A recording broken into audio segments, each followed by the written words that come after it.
One of the things that really pisses me off about the workplace, gosh, at least in my experience, you tell me if you've had the same experience, is that the kind, good hearted, nice, just good people, they get exploited. They get treated like shit. They get used and abused and overworked, and it's very rare that they're treated as they treat others. They are oftentimes not treated with respect, dignity. And when you think about it, those are the people that you would really love to have running the place because they wouldn't just be looking out for themselves, they'd be looking out for everybody. Have you ever had one of those coworkers that is just absolutely obsessed with getting you in trouble at work? And then you just end up confused because you're like, what did I ever do to you? Well, you want to know why they target you? A lot of times, this happens because you are known as self-directed. I was reading this article today that talks about this phenomenon. What happens is most people come to work and they have to be told what to do. They don't take initiative for themselves, and they don't take initiative to make change for the organization for the better. But self-directed employees, they don't need to be told what to do. They come to work and they can figure it out for themselves what needs to be done. They don't care about the social hierarchy, and they don't care about fitting in. And your coworkers actually become very envious about your ability to function this way. Because self-directed employees get a lot of praise. Because they are also known as risk takers. They are not afraid to stand up to management about what they believe in. They challenge the status quo. And all of these things result in you being more successful. And your coworkers become envious of that, and they start trying to bring you down. They can't do what you do, so they're going to try to get rid of you instead. And that's why it happens. Here are 3 reasons why the scapegoat is the most dangerous person in a toxic workplace. Let's get into it. The first reason is they tell the truth that nobody wants to hear. They are the person that says what everybody knows, ignores, and denies out loud. 2, they call a spade, even after it's been rebranded as collaboration or cultural fit. They will not downplay a problem to make leadership feel comfortable. 3, they will expose dysfunction that others enable. They will not go along to get along. They have integrity. And honorable mention, they are independent thinkers, they are critical thinkers, and they will not bow down to groupthink. Scapegoats are threatening to those who wish to keep things broken. And typically when someone wants to keep things broken, that means they have a lot of control over it. They will then work to push the scapegoat out and say that they're negative, they're not a team player, and they're hard to manage. Have you ever been scapegoated in the workplace? If so, I want to hear from you in the comments. I didn't know what it was called. I didn't even know it had a term to it. So, workplace mobbing is a form of collective bullying where a group of co-workers or leaders, believe me, leaders they do this stuff too, which is sad, target an individual with persistent negative behaviors. They're aiming to isolate you, exclude you. They want to ultimately drive you out of the workplace. Thank you so much for showing the love. And so, things like if you've been left out of meetings, this is how you know what you're experiencing. If you've been left out of decisions that pertain to your job, you need it in order to do your job effectively. Thank you so much for showing the love. You've been left out of social events deliberately. And those events, let's say something like Friday, like today, maybe they're going out. They're going to have I don't know, just a little powwow, just hang out before they go home for the weekend. And you'd say you don't hear about it until Monday, those type of things. Or you just experience silence every time you speak. Say you walk into a room, this chatty Cathy's all over, and you walk into a room and then everybody clams up. You can hear crickets, right? If you're in a hostile workplace, let's say your coworkers are making terrible, nasty remarks, but your manager isn't doing anything about it, this is what I need you to do. I'm Karen. I have 20 years of experience in HR career coaching and recruiting, and this is more common than you think, sad to say. So here are 6 steps what I recommend for you. Number 1, Know the difference between an illegal hostile workplace and a non-illegal hostile workplace. The words hostile workplace is actually written in laws, federal laws. And it is when the environment, the workplace, is a form of discrimination due to your age, gender, national origin, ethnicity, religion, etc. If you are experiencing an illegal form of hostile workplace, you have way more rights, federally and some state-supported rights. I highly recommend you seek support outside of the company. An attorney, an employment professional, not in a company. Do not face this alone. Contact someone who would know about employment law that does not work for the company, so there are no conflicts of interest. Number 2, document. Whether an illegal form of hostile workplace or not illegal, keep detailed records of all behaviors like dates, times, locations, who was there, quote unquote, witnesses, and how you felt when those occurred. Really important, how you felt. Number 3, before you do anything else, know your rights. Learn what are the laws that may have been broken. What are the company policies that have been broken? Review the employee handbook, any other policy documents that your company has. Download them, keep them, and have a copy for yourself. Number 4, take action.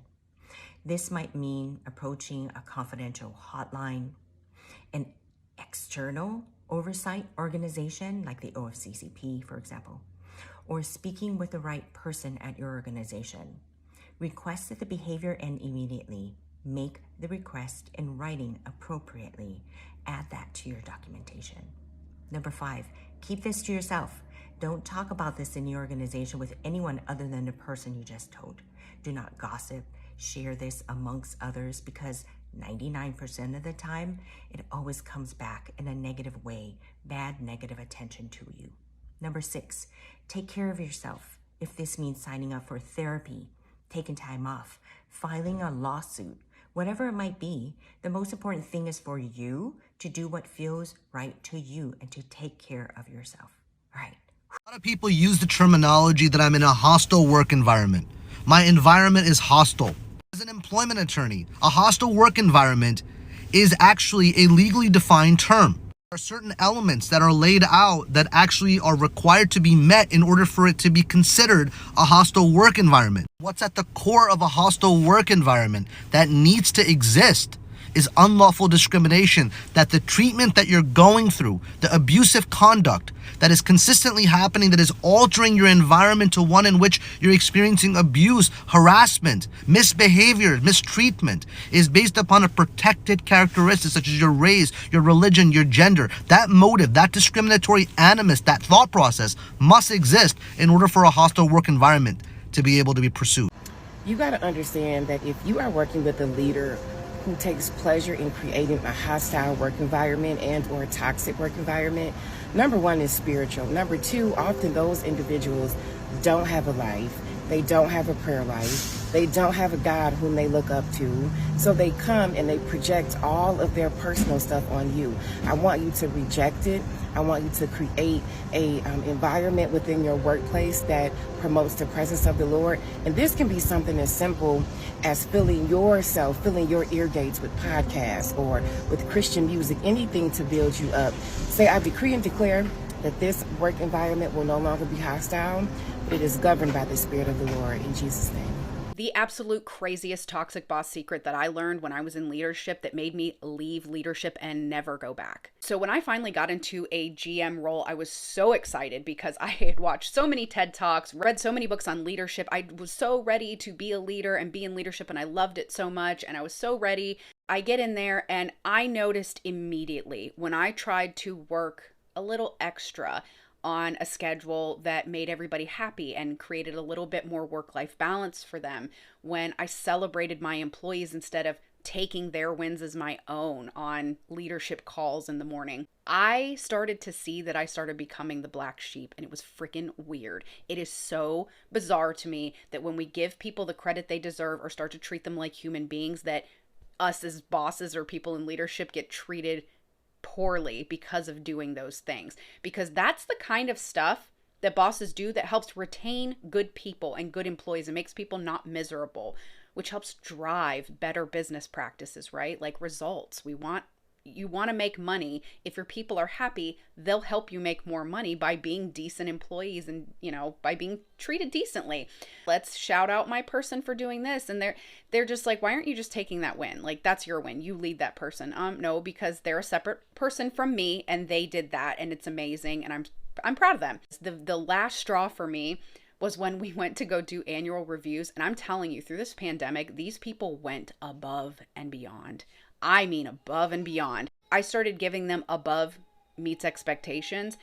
Immediately got a phone call. And they were like, we don't do that.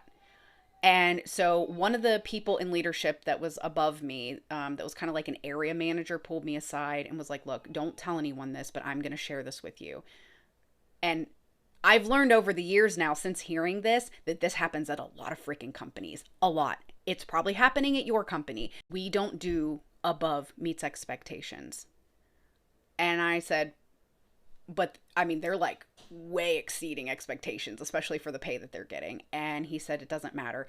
They don't allow us to do that because it means we have to give them more money. And I was like, I laughed and I was like, what, like a 15-cent raise? He didn't think that was funny. I didn't think it was funny. I didn't think the whole situation was funny. I had to laugh about it because it was such, I can't talk too much about it, but and people were very hostile to us. And these people handled this stuff with such grace. Flabbergasted isn't even the word. Just absolutely just stunned and disgusted. After that, I was like, yeah, I don't want to be in leadership anymore because I learned it was so commonplace for places to do this, that this is why I recommend job hopping. If you job hop, you get like 20-30+% more money if you job hop. If you stay where you're at, you might not get a raise at all. You might not get a bonus, and you might get like a 2% raise maybe. Job hop. Companies don't have loyalty to us. We don't have loyalty to them. You do what you need to do. Here are 5 things managers do that make people want to quit. Number 1, they play favorites. Number 2, they micromanage. Number 3, they call out team members or reprimand them in front of the rest of the team. Number 4, they don't set clear expectations. And number 5, they don't address issues that are brought to them quickly or at all. You see, when that employer really wants you gone, they're going to make that work environment unbearable for you to remain in. They want you to leave. They just want you to leave on your own. They want you to make that decision based upon all the different signs that you see in that environment. But here's the thing. When they cannot get rid of you by just simply firing you when they want you to go, it's oftentimes because of something illegal that motivates them, making that environment so unbearable. Hi, my name is Mahir Nassar. I'm an employment attorney. And when that work environment is becoming more and more difficult for you to remain in and you feel like they're targeting you, it's time to look at what is the motivation behind that targeting. Do you recognize some unlawful basis? Have you complained recently? Have you taken medical leave, pregnancy leave? Or are you being treated differently based upon your race, religion, national origin, disability? Make sure that you, first of all, identify it, speak with an attorney, speak with a mental health professional if it's impacting you, and get accountability. Imagine working your way up to your high-flying job in tech only to walk away because the environment became unbearable. Here's how I went from thriving to deciding it was time to quit and why it was the best decision I ever made. And I'm going to do the little yappy yap whilst I show you guys my garden makeover. No judgment, I have not touched this garden since I moved in. But anyway, that's neither here nor there. So as you may or may not know, I'm a technical project manager. I'm a fintech girly. I have done crypto, also trading, all that good stuff. So imagine how geeked I was to find this new job, sick pay. I'm thinking, what? The manager seemed cool. It was very relaxed, seemed hybrid. I could go in once a week. I thought lit. What I interviewed for, a technical project manager. So my remit is delivery, was not the role I ended up being in. Okay. It was basically a product role, a like pseudo developer, strategy, data. I don't mind. I wear a lot of hats, but this was so ridiculous. They did not know what they were looking for. Anyway, let's get into it. When I started, it was sweet. I was 28, okay? So when I came in, there was a lot of chaos and I came in, I implemented structure, governance. They loved me for it. I mended relationships. I created visibility, helped roadmaps, all of that good stuff, steer codes, everything you'd want a TPM to do. It was not enough, guys. The things that I was being asked to do, mind you, I was the only TPM in Europe. America had all the TPMs, so every single project came through me.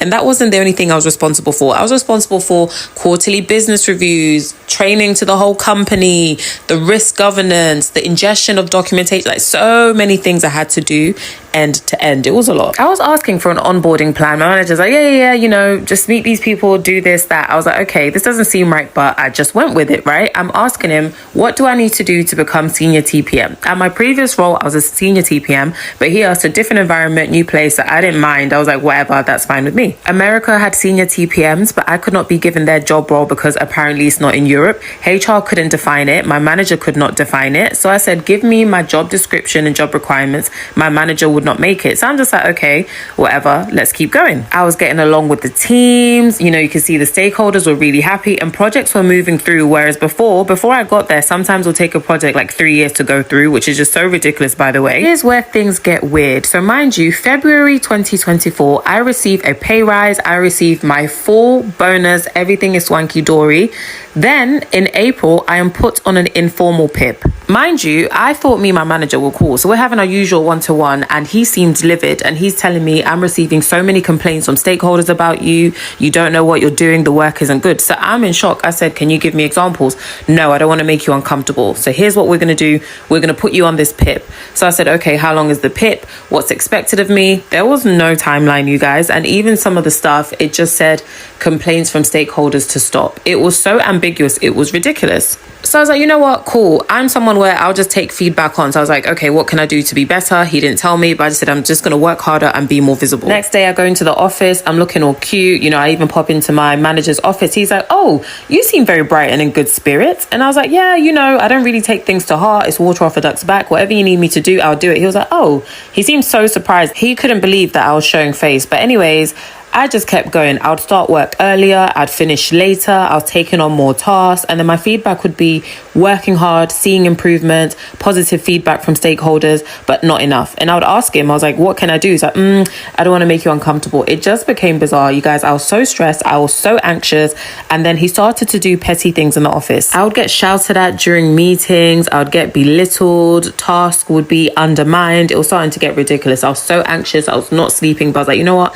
I'm going to see this through. I'm going to see this through. I'm not a quitter. Nothing, and I mean nothing I was doing was ever good enough. One of my big programs, which my steerco, I had like all the CEOs and the really senior people in the company on, my manager put on my feedback project, unable to tell if it's going to go through, only time will tell. This is going really badly. So I asked my head of project management, I said, hey, this is the feedback. What should I be doing to improve the project? He goes, who said that? That's not true.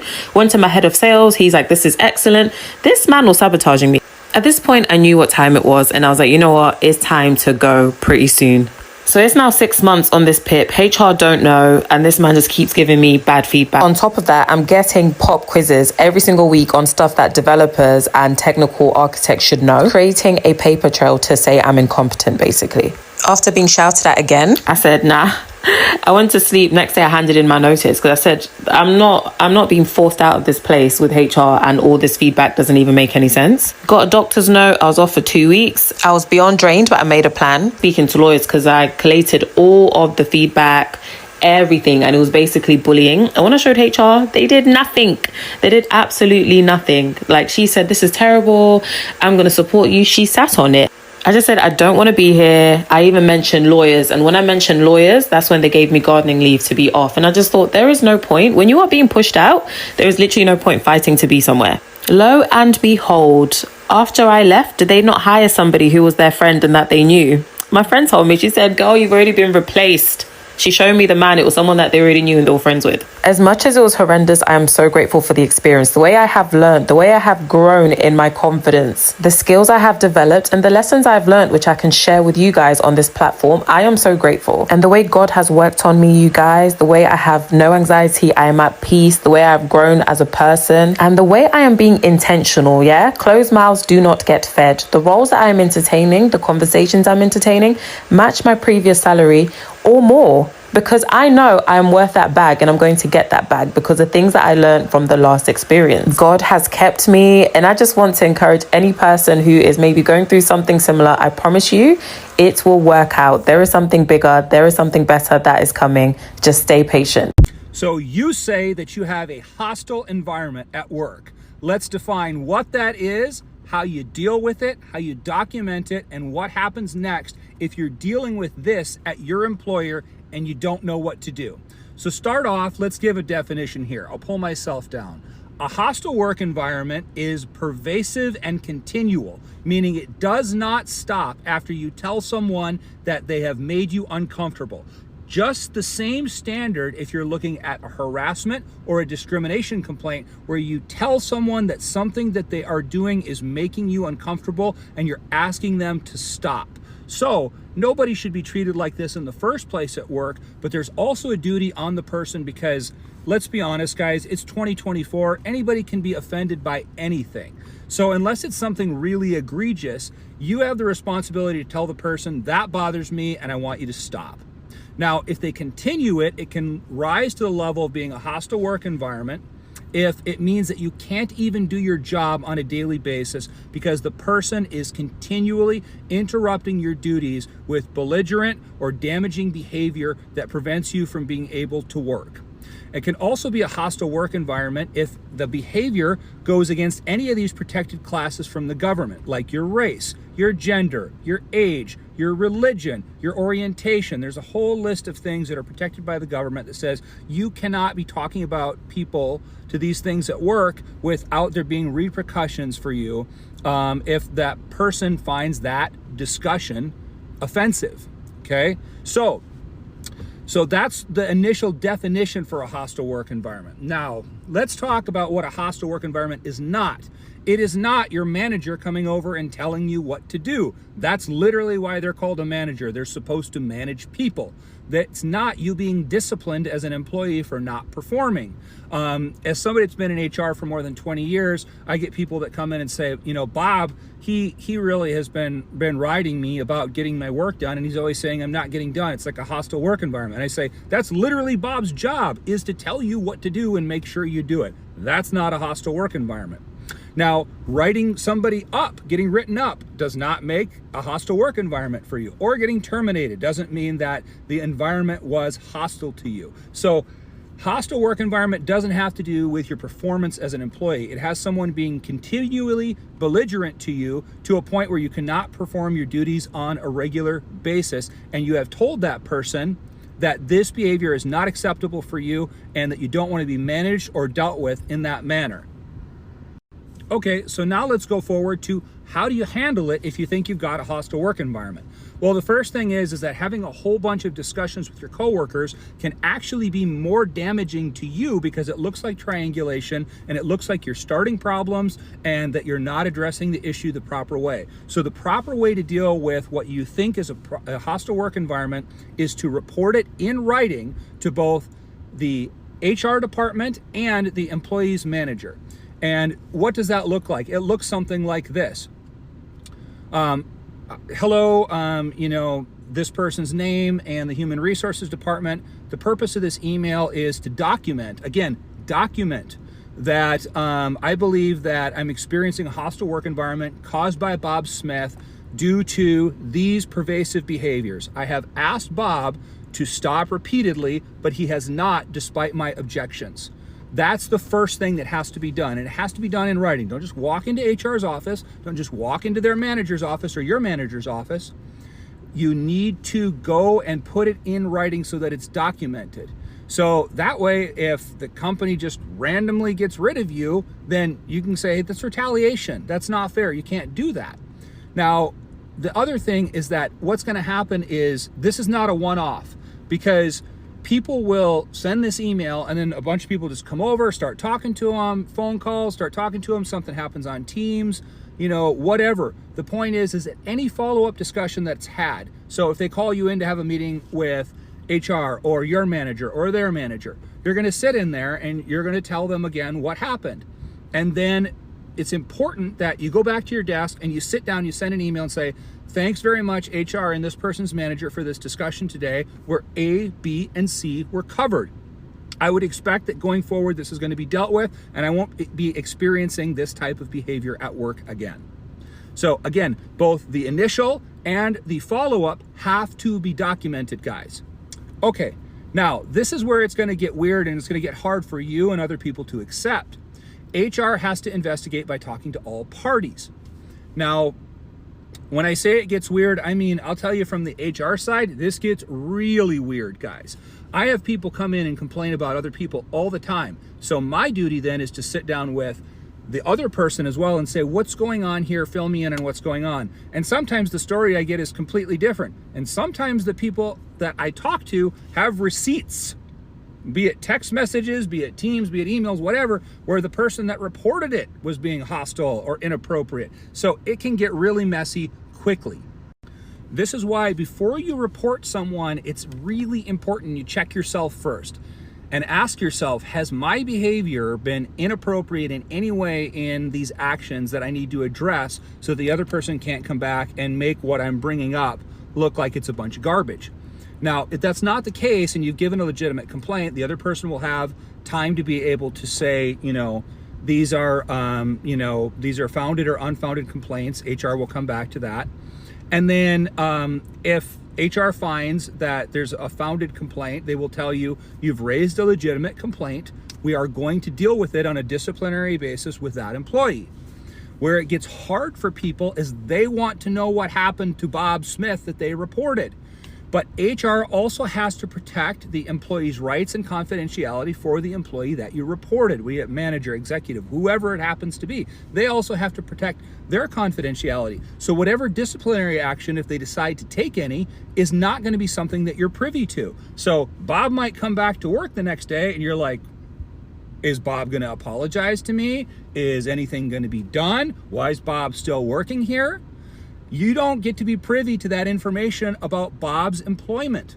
That's between Bob and HR and his manager. So this is where it gets frustrating for people and they're like, what the heck? Nothing happened. HR or the hiring manager or my manager didn't do anything. Well, they might have done something, but you don't get to have that information. So again, just to go back and go over it, you want to, first of all, tell the person if they're bothering you, what they're doing that's bothering you, and that you want it to stop, so that you have done so. And if you need to do so because you're worried about it, do so in writing, in an email, okay? That's signed and dated and timed, okay? Then the next thing is that if they continue that behavior is to report it to your manager, HR, and their manager in writing. Then any follow-up conversations, you document them, post in writing. Then if there's some kind of apology or anything else that comes your way, that's great if you guys can work through it. If not, then you might just have to accept that you reported it and that the behavior stopped. And you can do your work without it having being a bad environment for you. But remember, companies are a whole body of people. And if you're at a company where somebody, like a single person, has this type of behavior and it bothers you guys, you should address it. If this behavior is pervasive in the place that you work, meaning there's a lot of this type of stuff going on, then if this is happening with multiple people at multiple levels in your organization, you are likely not going to be able to change this work culture just by making this one complaint. Or if you make this one complaint and things still don't start to change around you with multiple other people, that's your sign that you need to leave that employer, or that you need to start looking for another job so that you can leave that employer. You can't always change every company that you work for. I've been in that position, you've been in that position, everybody's been in that position. You've got companies with a really great culture, some are in the middle and some are terrible. And some are just terrible for different people for different reasons. Maybe it's just not the right fit for you at that company culturally. So then it takes it the responsibility to yourself to say, you know what, I think I'm ready to move on because this is not what's for me. So overall, this helps to explain what hostile workplace is, how you can deal with it, what you can expect from it. But overall, really, make your complaint, follow everything up in writing, and if you don't see things moving the right way for you in the future, protect your own mental health and your professional reputation and move to a place that is a better fit for you. The person that gets targeted is the strong people in the workplace. Not the weaker ones, not the weaklings, the ones that show themselves to be strong enough to resist authority even when under pressure. And that doesn't mean that you're combative. It just means, if something's wrong, you're going to speak up about it. regardless of everybody else being quiet just because they don't want to, be seen to be making a scene. Right. So you're outspoken. You're going to say your piece. You're going to say what's wrong. If you're that type of person, you're going to get targeted. Another person that will get targeted is actually not the lazy person, but the person who is often a workaholic, the perfectionist, the person who works late, the person who works weekends and shows up even when they're sick. That person will also get targeted. You're basically the perfectionist, the workaholic, the person who stands up and doesn't just bow down to peer pressure. Those are the ones that are going to get targeted by either co-workers or even management. Because remember, the bullying can come from management itself. Even if it's a co-worker and it isn't coming from management rarely intervene for a number of reasons, most of it being down to incompetence. Because the person who has been hired for the management position rarely has any management skills. They don't know how to manage a workforce. They don't know how to lead.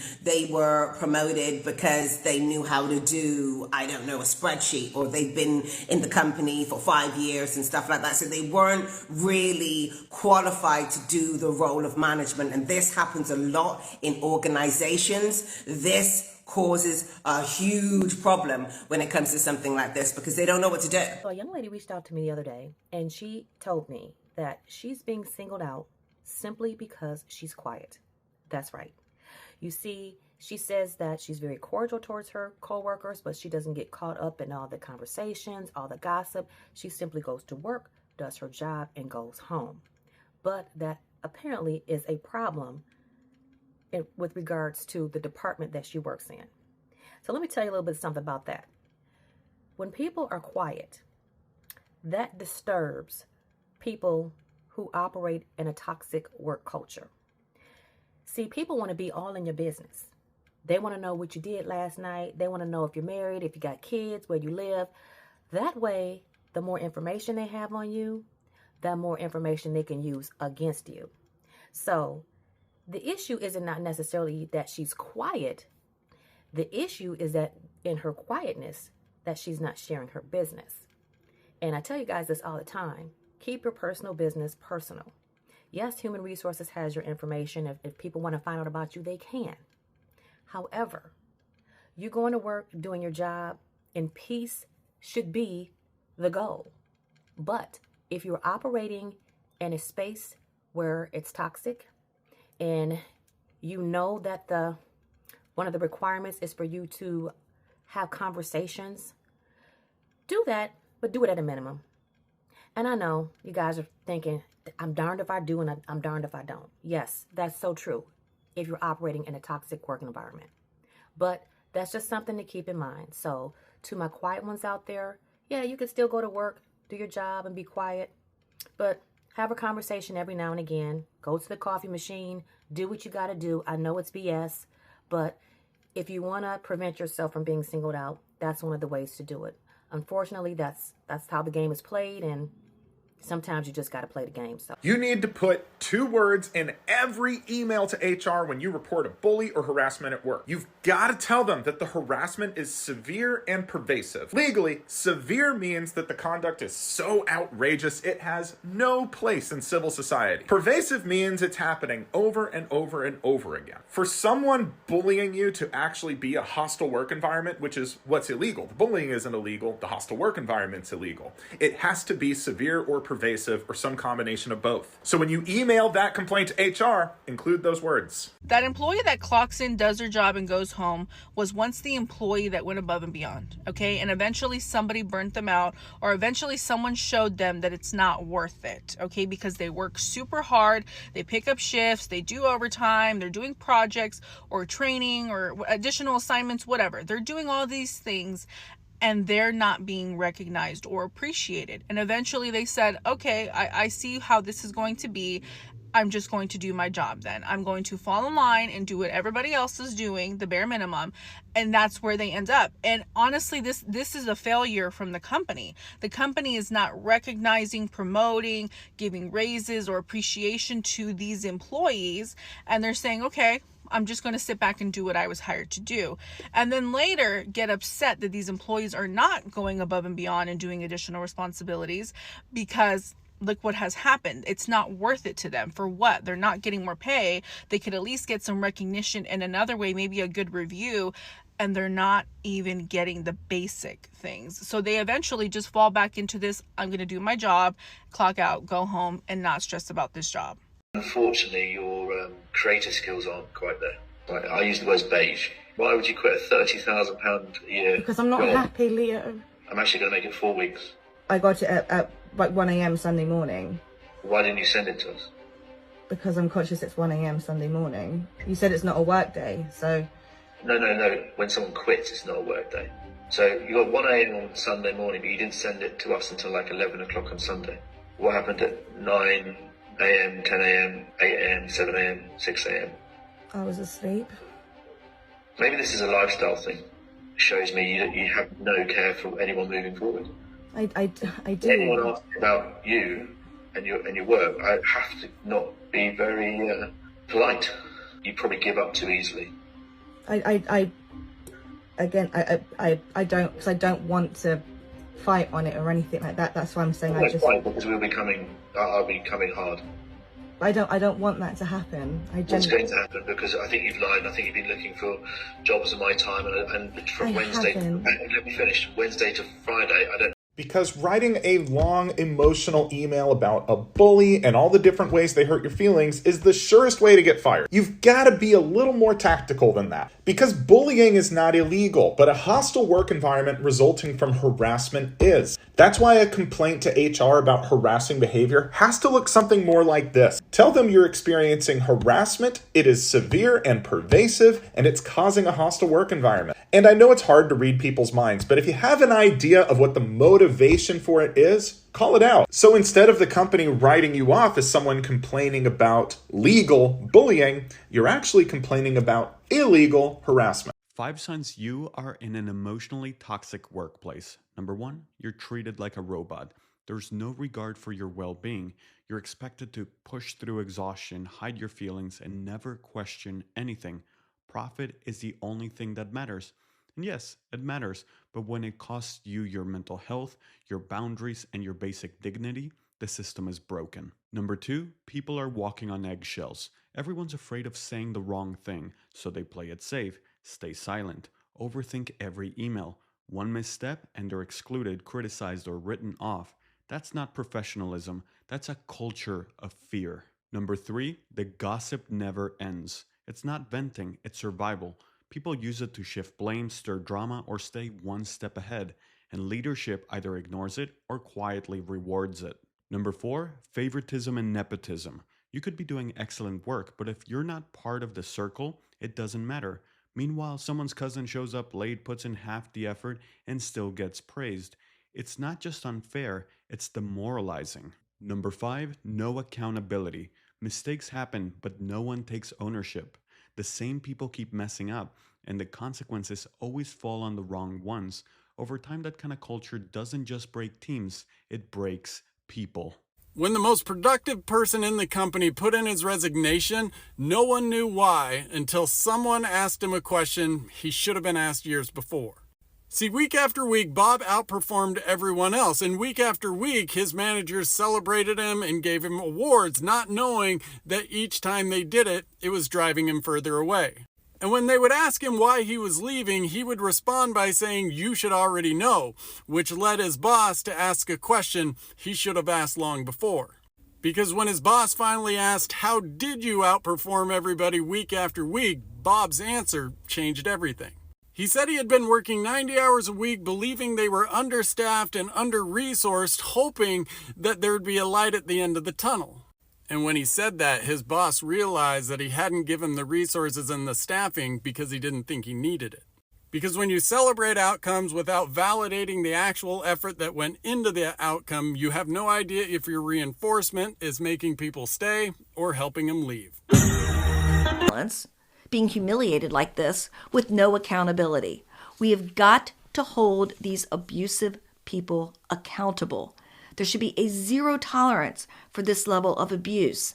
And when there's favoritism and you're in with the boss and so you can get away with whatever you want, you think that's creating a positive work culture? You think that's helping you to have other employees get work done. They're working out of fear. They're working out of frustration. They're not working out of love of the job. So you're not creating a good environment. You're creating a toxic environment. Corporate tip from an HR girl. Be careful how fast you are getting things done. People are looking at you, and sadly, the hardest working employees get rewarded with more work. For example, if someone writes you on Slack, they email you, you do not have to answer right away. That is getting them in the habit that you are always going to do that. So the moment you do not answer them right away, they are not going to like that. When I first started corporate America, when I would get an assignment, I would finish it so quick. And guess what I would get when I was done? More work. I'm not saying that you shouldn't work. You should work, but just be careful how quickly you are doing it. This is why I always tell you guys, the people who get promotions, get rewarded the most, aren't the people who do the most. They're the people who do half as much, and they talk about it twice as much. That's the only difference. And they are great at storytelling and using analytics. I think some people are like, girl, you mention KPIs and metrics all the time, because that's what corporations care about. They care about their numbers. How are you helping the company? They want to know how much money you save them. They want to know KPIs and metrics. Here are 5 things your boss should never say to you. 1, your boss should never tell you that you should be grateful to have your job.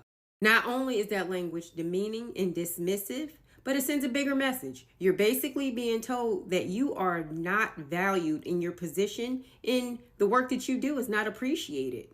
Number 2 is just figure it out.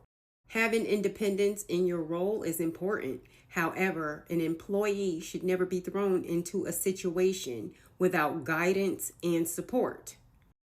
Employees should feel comfortable asking their manager for help and be confident that they are going to receive the support needed to succeed.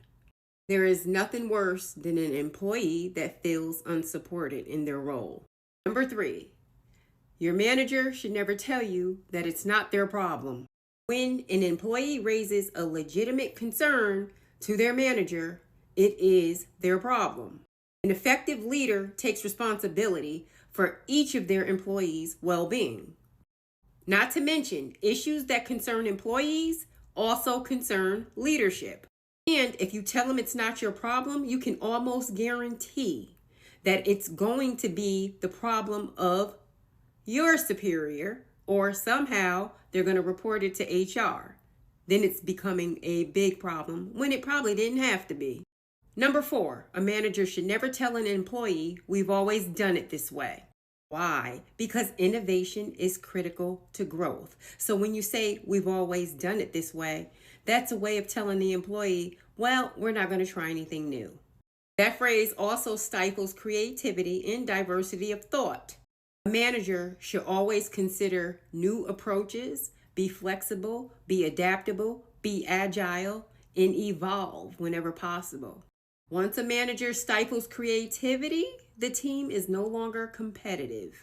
And 5, a manager that says, I don't care how you do it, just get it done, should be very careful. Why should they be careful? Because that phrase can be taken 2 different ways. I had a manager say that to me, but they were saying it to give me autonomy over my project. They didn't care how I did it. Do what I wanted to do, just get it done. But if a manager says that to you in a condescending way, with a lack of empathy and dismissing the complexities that you are facing while working on this project, that's a problem. They are dismissing your concerns and being disrespectful. Instead, they should be fostering a culture of trust, collaboration, and supporting you in any way that they can. Hopefully, managers are not using these phrases, but if they are, I hope it's the exception and not the rule.